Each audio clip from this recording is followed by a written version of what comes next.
Guys welcome back to my channel. അപ്പോൾ ഇന്നത്തെ എൻ്റെ വിശേഷം എന്ന് പറയുന്നത് നല്ല പനിയുണ്ട്.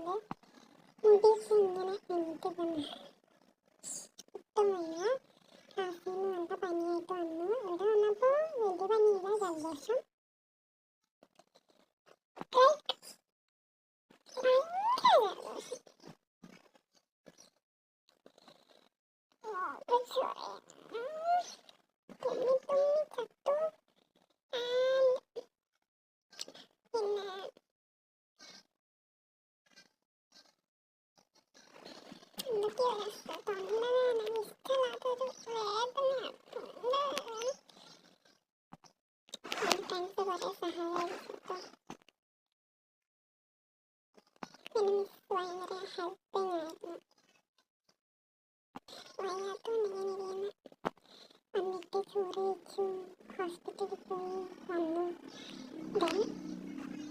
അപ്പം സാൻപപ്പടി കഴിച്ചോണ്ടിരിക്കുന്നു. അപ്പോൾ എല്ലാവരും സുഖമായിട്ടിരിക്കുക. പനിയൊക്കെ അടുത്തൊന്നും പോകാതിരിക്കുന്നതായിരിക്കും നിങ്ങൾക്ക് പനിയുള്ളവരുണ്ടാകും. ക്ലാസ് ഞാൻ വലിയ ആൾ കാണിക്കാൻ വേണ്ടി ഞാൻ ഇവിടെ തന്നെ ഇരിക്കുന്നത്. നാളെ ഞാൻ പേടിച്ചിട്ടുണ്ടെങ്കിൽ ഒരുമാതിരി അതിനുവേണ്ടി ഞാനിങ്ങനെ നല്ല സ്റ്റേണായിട്ടിരുന്നു. അവരുടെ അടുത്ത് നിന്ന് എനിക്ക് പനി പിടിച്ചു. നിങ്ങൾ എന്ത് ചെയ്യണം? പനിയുള്ളവരുടെ അടുത്ത് നിന്ന് ഓടി ഇഷ്ടപ്പെട്ടു. എല്ലാവരും സൂക്ഷിക്കുക.